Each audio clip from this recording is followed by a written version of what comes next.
Hi guys, welcome to your Metabolism Overhaul. I'm Richard Wolff, president of MEDFITNESS.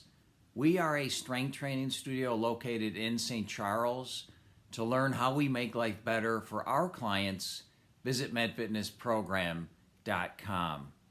Let's jump right in on our central message today, and that is that most adults never get the results they're looking for from a metabolic standpoint because they're making two basic mistakes. Number one is that they're focusing on the wrong type of metabolism, and number two is that they're not looking at metabolism in the proper context. So they're not getting the results they want, and in our conversation here today, what we're talking about is improvements in body composition and a healthier body weight. We're not scientists doing research. We're not studying chemical reactions. We're concerned about our body weight and how it relates to our function and overall health. So most folks are never seeing those results because of those two reasons. But before we go too far today, what we first need to do is define, what do we mean when we say metabolism? What do we mean when we say metabolic rate? Well, in very simple terms, metabolism is essentially the sum of all the chemical reactions that take place in your body. And so for humans, this is things like respiration, digestion, cognition, the formation of muscle proteins, enzymes, hormones that regulate organ systems. There are literally billions of chemical reactions occurring every second of our life, and that's what constitutes metabolism. Now, metabolic rate is simply the rate at which our bodies are using energy. And so from a body weight standpoint, we like to use more calories more quickly in order to increase energy needs and make it easier to stay at a healthy body weight versus having those numbers be lower. So tonight we're talking about how do we boost up the rate that we use energy on a moment-by-moment basis so that we're better able to maintain a healthy weight and a healthy body composition. So let's break this down. When we think about metabolism for you and I, there are three main categories, three main types of metabolism that are relevant to this conversation. The first one is basal metabolism. We sometimes call that BMR, basal metabolic rate. This is the energy your body uses just staying alive. And so whether or not you're active or not, no matter what you're eating, no matter what you're doing, you're going to burn these basal calories. You could be laying in bed all day and you're still going to have this basal metabolic rate taking place. Now, this is about 2/3 of your daily calorie requirements, no matter what you're doing. That basically doesn't change. And so these are life-sustaining functions, and there are many of them. I mentioned a few of them just a moment ago. So basal metabolic rate is the big category, the big type. What's included in that is our lean body mass, our skeletal muscle. And so we have control over whether or not we're losing muscle, having basal metabolism go down, or whether we're building and maintaining muscle and keeping basal metabolic rate as high as we can keep it. So that's an area that we can modify based on our own health habits. The second type of metabolism is the thermic response to physical activity. This is just the calories you burn whether or not you're active, or when you are active, you're burning more calories. And so this can be formal, structured physical activity. You might go out for a run, you might take a 20-mile bike ride, you might take a brisk walk, whatever it might be. We're using calories. And so there's a thermic response to that, and that's good. We also have a lesser known compartment of this, which we call non-exercise activity thermogenesis, otherwise known as NEAT. This is some of the less formal, less structured, informal types of activities, sometimes classified as spontaneous physical activity, like fidgeting, moving around. I'm moving a little bit as I'm talking to you. I'm not really trying to burn calories here, but these movement patterns are consuming energy. They're using calories. So that would fall under the physical activity, thermic response to physical activity category. And then lastly, there is the thermic effect of food. This is the energy that gets used up when you're digesting food, when you're consuming food. And so there's mechanical requirements for digestion. Food has to be broken down in the mouth and the gut. That takes energy. There's thermal digestion. Foods have to reach a certain temperature before they enter into the upper small intestine. And then there's enzymatic digestion. That's the work of enzymes, which are proteins, breaking down macronutrients into smaller building blocks so this can be absorbed across the intestinal wall. So all of these steps require energy. And so when we look at the numbers here, what we know is that basal metabolism is, again, as I mentioned, it's about 2/3 of your daily calories. That really never changes a whole lot, but we have some effect by affecting lean mass. Then we have the thermic response to physical activity. That can be anywhere from 10 to as high as 20% of daily calorie needs, depending upon how active you are. And lastly, that thermic effect of food, the calories burned when we consume foods, that can be 10, maybe a little more than 10, 12% of total calories per day. And this is where most people get misguided. The smallest piece of these three metabolic types is the thermic effect of food. The calories are burned when we digest food. And I can't tell you how many people get bogged down and misguided and caught up in all the noise online, all the popular media outlets promoting special diets, special eating patterns, special foods, and special supplements that are supposed to increase the thermic effect of food. This ends up being, by and large, a waste of time because you're taking the smallest piece of metabolism, and even if you did increase it, even if you made multiple changes and adjustments to your diet, you may get a 10 to 15% increase in a piece of metabolism that is only 10 to 12% of the total. So it's a relatively small number. And so I'm suggesting that this is not something that you worry about. We're not going to boil down all the nuts and bolts of what the ideal diet should look like tonight. It's more obvious than it isn't, but it's not about micromanaging food combinations and types of foods to be able to get an increased thermic response to feeding. That's not a success variable. We have no long-term evidence linking that habit to long-term success. So the first thing we need to do tonight is not worry about the thermic response of food and just think about healthy eating in general. So mistake number one, people get bogged down, they get preoccupied, they get sideswiped by this idea that they can modify metabolism significantly with modifying how they're eating foods. It isn't about how you're eating, it's about what you're eating, which we'll talk about that in an upcoming seminar. And so now that we have a little bit of a sense of basal metabolism is the big player, thermic effect of physical activity is a significant player, thermic effect of food is the smallest player in this metabolic equation. Now, the other thing that we can do here is we can affect lean mass, right? So we can train our muscles. I said that basal metabolism is 2/3 of the pie, so that's a big chunk of total calories. And so if we said we want to increase lean mass and maintain that and also maximize the calories we're burning from general activity, what should we do here? Well, of course, you know the answer to this, but I'll say it anyway, is we need to train our muscles. And that's what you're doing at MedFitness. You're strength training, we call that training your muscles. How does that benefit metabolic rate? Well, it benefits it on 3 levels. Number one is the workout itself burns calories. And so those of you who are MedFitness clients, you know that a full body strength workout at MedFitness is about 25 minutes in length. We assign that roughly 200 calories burned off for that full body workout, which again, in less than 25 minutes, you're only engaged in about 16 minutes or so of actual muscular work. So this is a pretty high calorie burner per minute when we rank it against other types of exercise or activity.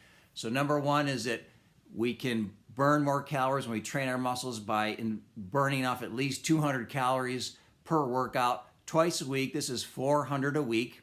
So I want to multiply that over 52 weeks. That's a very significant number. The second way that strength training helps to increase the burn factor and metabolic rate factor is because it increases what's called the excess post-exercise consumption value. And so that simply means that you burn calories after your strength workout for the next 3 to 4 days. We don't really talk about this at MedFitness. You're always thinking about what you burn in the workout. But when you do a strength workout with me on Monday and you go home on Tuesday, you're burning calories. On Wednesday, on Thursday, possibly Friday, depending upon how hard you work. But this is the recovery phase of your strength workout. Muscle is literally being rebuilt. And as you may recall, we've talked about this before, you're inducing cellular damage to your skeletal muscle in the strength workout itself. This is not a bad thing. This is a good thing. That cellular damage then is what catalyzes the whole adaptation process, the healing, the growth, the recovery that takes place over the next 3 to 4 days. That is burning calories. You're going to get about a 7 to 8% increase in basal metabolism for the next 3 to 4 days. Now for me, just take me at 185 pounds, that's about 150 calories a day burned off just because my body is recovering over the next 3 days. I'm not trying to do that. I'm maybe living my life doing other things, but you're still getting those calories in the recovery phase. So this is a big one. We didn't really understand this decades ago. So this is another, for me, it's almost 500 more calories burned off over the next 3 days just because I did a workout 3 days ago. So that's a good way to boost basal metabolic rate. And the last way to think of this whole issue of how much am I burning is the whole lean mass metabolic cost standpoint. What I mean by that is that when you add muscle to your body, that tissue uses calories. And so it's what we would describe as metabolically active. And here we know that a pound of muscle will use up about 6 calories a day. Now that number doesn't sound impressive. It certainly isn't very impressive. But when we compare it to other tissues in your body and we look at the big picture, it is meaningful. Let's say you came to MedFitness, you've been training hard for a year. It's not unrealistic to think that you could gain 5, 6, 7 pounds of muscle during that time period. So when we take those numbers and multiply them times 6, if I add 5 pounds, that's 30 pounds or 30 calories per day times 7 days. That's just over 200 calories. When I multiply that out over the year, that number again becomes much more significant over time. And so the take-home message here when we think about strength training and training your muscles to increase basal metabolism, it's that you get multiple layers of benefits. You burn calories in the strength workout, of course, we know that. You also have the recovery phase that lasts for days that you burn significant calories. And then you burn calories by adding muscle to your body. And so you're burning those calories all the time. So from an impact standpoint, this is the most direct and meaningful way to raise metabolic rate overall by pushing basal metabolism up by doing the strength training that you've been doing at MedFitness. And so one footnote to this conversation, when we think about the overall benefits that we just mentioned, a key factor here is the intensity of your strength workout. If you're inducing cellular damage to your skeletal muscle during the strength workout, the calories that are being burned are part of that recovery phase. So the harder you work, the more damage you induce, which means more recovery has to take place. And so this is why people that work harder in the strength workout get a much greater post-workout response to both calories burned and that epoch than people that don't work as hard. So this is a good reason, should be a good motivator for everyone to say, hey, I'm going to give 110% on every exercise because that's going to benefit me a lot of ways, but it's clearly going to benefit me metabolically for the next 3 to 4 days. And so that's number one, train your muscles. You guys are already doing this, so this is good news for you. Keep doing what you're doing from a strength training standpoint. If you're not working as hard as you can, bump that up a little bit, train a little harder, push a little harder, stretch a little more during your strength workouts. And then the other one that we can impact here is, of course, the thermic response to physical activity. We have control over whether or not we get out and live an active lifestyle or sit on the couch all day long. Now, what we're recommending here for people that are serious about decreasing significant amounts of body fat and keeping it off long term, based on our own internal data and a mountain of published science, we're recommending that you're expending at least 2,000 physical activity calories per week. And so when we look at that number and we strip out the calories you burn from your 2 strength workouts, those are 200 apiece, that's 400. That leaves you with 1,600 to expend through some other form of physical activity. So for me, again, that ends up being about a little over 200 calories a day, about 230 calories a day. If I said I want to go out and take a brisk walk, I'm going to get about 8 calories a minute based on my body weight and based on the pace that I'm walking. That's about 25 minutes of intentional, formal physical activity each day. Now, I can divide that into smaller bits and pieces if I need to. I can do a little bit here and a little bit there. It doesn't need to be one continuous steady state block, but it's roughly 25 minutes for me. So from a commitment standpoint in my lifestyle, that's what I've committed to, at least 25 minutes of planned physical activity every day to reach that calorie threshold of 2,000 or more per week on an ongoing basis. Now, that's a lot of information. Let's put that into context for you so you've got sort of actionable steps here to apply to your lifestyle. I said that the average adult is making some common mistakes. What is the take-home message to what I just shared with you? You might say, well, this is all good news. What's the take-home message for you?